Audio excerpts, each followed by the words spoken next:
আসসালামু আলাইকুম ওয়া রাহমাতুল্লাহি ওয়া বারাকাতুহু। প্রিয় দর্শক ও শ্রোতা মণ্ডলী, সকলেই কেমন আছেন? আশা করি মহান রব্বুল আলামিনের অশেষ মেহেরবানিতে আপনারা সকলেই ভালো আছেন। আল্লাহ পাকের অশেষ মেহেরবানি এবং আপনাদের দোয়ার বরকতে আমিও ভালো আছি। প্রিয় দর্শক, যেহেতু রমজান মাস, এই মাসে সাধারণ মানুষের কাছে মাসআলার ক্ষেত্রে বিভিন্ন ধরনের দ্বিধা কাজ করে যে এই মাসে আমরা রোজা রাখবো, রোজার নিয়ত করা জরুরি কিনা, বা রোজার নিয়ত মুখে বলতে হবে কিনা, বা রোজার নিয়তটা আরবি দিয়ে বলবো নাকি বাংলা দিয়ে বলবো, এই বিভিন্ন ধরনের দ্বিধা কাজ করে। আজকে এই মাসআলা সম্পর্কে, এই দ্বিধা সম্পর্কে আমি কিছু কথা বলবো। প্রথম কথা হচ্ছে, রোজার জন্য নিয়ত অবশ্যই জরুরি।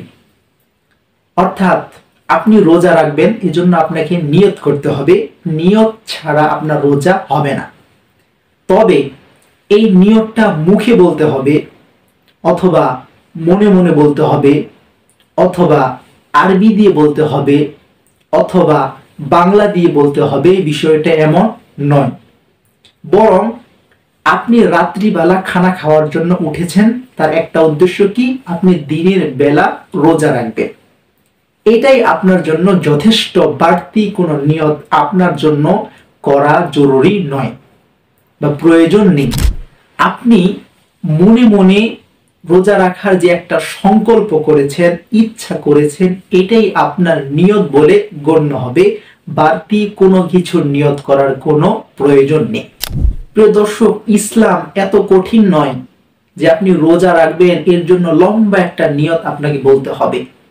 আপনি আরবি পারেন না, আপনাকে আরবি দিয়েই বলতে হবে।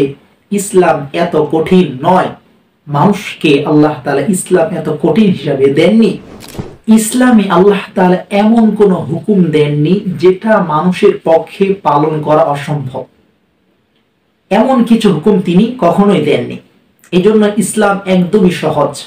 আমরা নিজেরাই ইসলামকে কঠিন হিসাবে নিয়ে নিই, এজন্য আমাদের কাছে কঠিন মনে হয়।